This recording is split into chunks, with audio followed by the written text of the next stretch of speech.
সামিউল কি করছো? আমি ড্রয়িং করছি। আসসালামু আলাইকুম বন্ধুরা, আজ বৃহস্পতিবার 13 তারিখ আর সুফিয়ান ঘুমাচ্ছে, সামিউল ড্রয়িং করছে। আমি ভাবলাম সুজির হালুয়াটা বানিয়ে নিই। বলো আজ আজ শবে বারাত।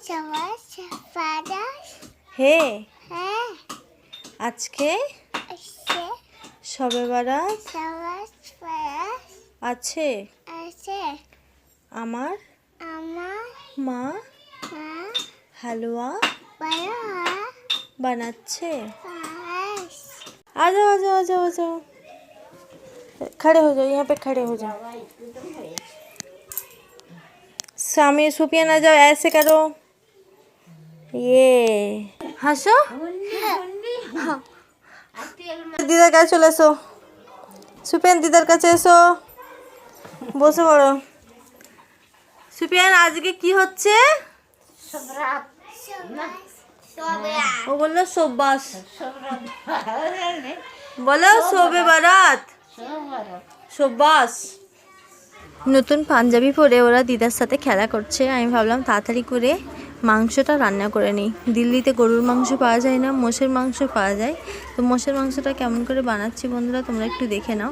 একটু ভালো করে বেশি মশলা দিয়ে কষে না রান্না করলে মোষের মাংসর গন্ধই যায় না। সবাই আবার বলে মোষের মাংস খেতে ভালো লাগে না, আমার তো খুব ভালো লাগে।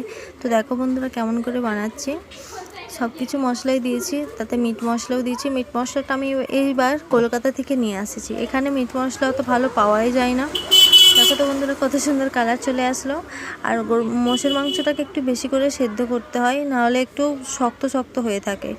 গরুর মাংস এত সেদ্ধ করতে হয় না। আর আমি এতে আলু দিইনি, আলুগুলোকে আলাদা করে সেদ্ধ করে রেখেছিলাম। মা নিন এবার খান।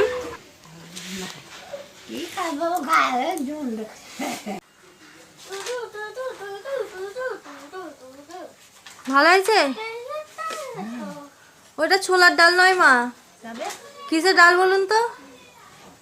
মাকে একটা কনফিউজে ফেলে দিলাম যে এটা ছোলার ডাল নয়। মা ততক্ষণ ভাবতে থাকুক, আমি বাকি রান্নাটা সেরে ফেলি।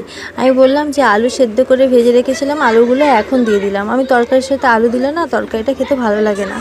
আর তখন আমার রুটি হয়নি, তো মা বললো দাও বৌমা আমি রুটিটা করে দিই। তো খামির করে রুটি হবে সেজন্য মা করে দিচ্ছে, ওটা মা করতে বেশি ভালোবাসে।